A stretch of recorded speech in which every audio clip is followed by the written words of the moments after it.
right, let's talk about one of the most epic, most personal, and just downright legendary rivalries in the history of cinema: Sylvester Stallone versus Arnold Schwarzenegger. For more than a decade, these two guys weren't just competing for box office gold, they were basically at war. And hey, don't take my word for it. Those are Arnold's own words. This was not some friendly competition, not at all. It was a bitter, deeply personal feud that ended up shaping the entire action genre and pushed both of them to their absolute limits. So, let's go back to the beginning. To really get the war, you first have to understand the warriors. Back in the 1980s, Sylvester Stallone and Arnold Schwarzenegger, well, they weren't just movie stars. They were the living, breathing embodiment of the larger-than-life action hero. So in one corner, you had Stallone.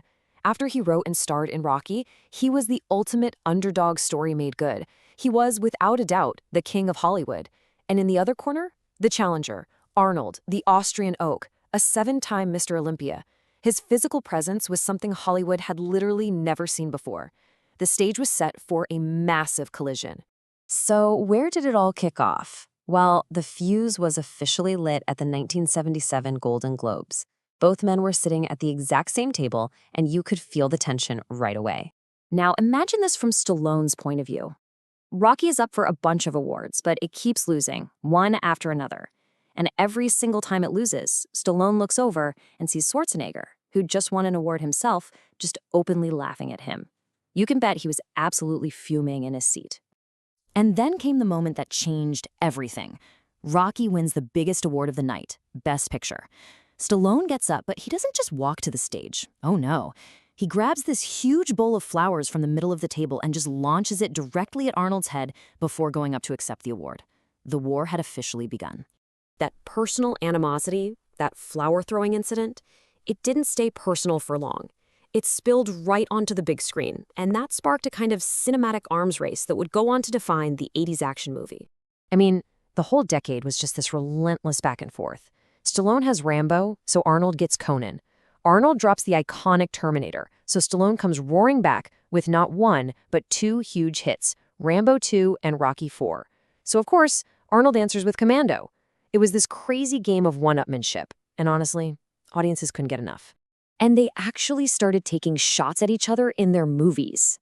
Think about the villain in Rocky 4, Ivan Drago.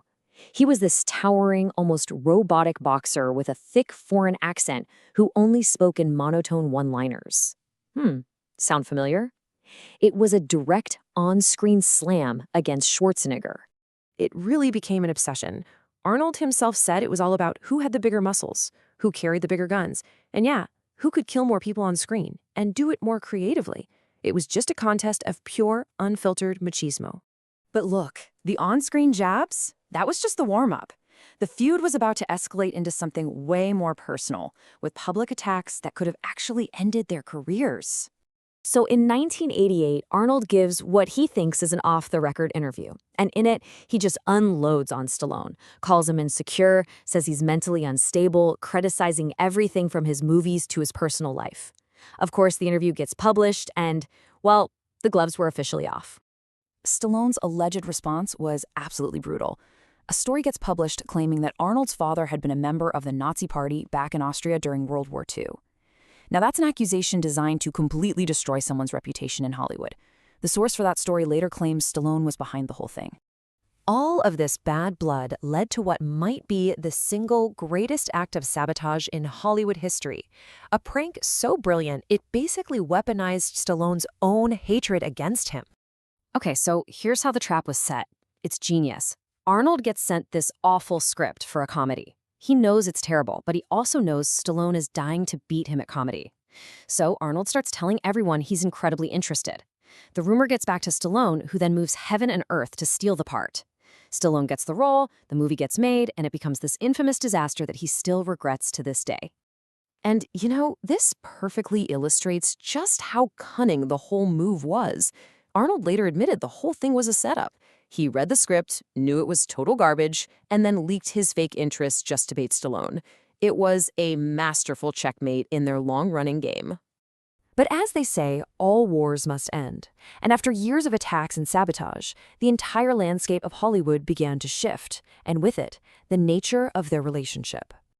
You see, the era that they had pretty much defined was coming to a close. The invincible one-man army action hero was starting to feel like a relic of a bygone time. You had new, edgier filmmakers on the rise. The end of the Cold War took away the go-to villains for their movies. But the biggest factor? A really surprising business deal. They, along with Bruce Willis, became co-investors in the Planet Hollywood restaurant chain. And for the first time ever, their success was tied together. They had to cooperate. And a funny thing happened. As they were forced to work together for this shared business, they realized they actually had more in common than they ever imagined. I mean, they both came from nothing, they fought their way to the top, and they understood the pressures of fame like nobody else could. That animosity just slowly melted away and turned into a real friendship. And this timeline just shows you the incredible turnaround. Stallone publicly supported Arnold's political ambitions. Then, the moment fans thought would never, ever happen, they appeared on screen together in The Expendables. And finally, they co-headlined their own action film, Escape Plan. The two biggest rivals had officially become a team. So what's the big takeaway here? In the end, both men came to the exact same conclusion. Their bitter rivalry was probably one of the best things that ever happened to them. It was that competitive fire that pushed them to work harder, get bigger, and achieve a level of global stardom that might have been impossible if they were on their own. Arnold really summed it up perfectly. The competition was all-encompassing, almost absurd in how intense it was. But it was that very craziness that fueled their legendary careers and created a golden age of action movies. So it leaves you with a fascinating question. Their war definitely pushed them to the pinnacle of Hollywood, but it also brought out the absolute worst in them. It really makes you wonder about that thin line between ambition and animosity, and what we're willing to sacrifice in the pursuit of being the best.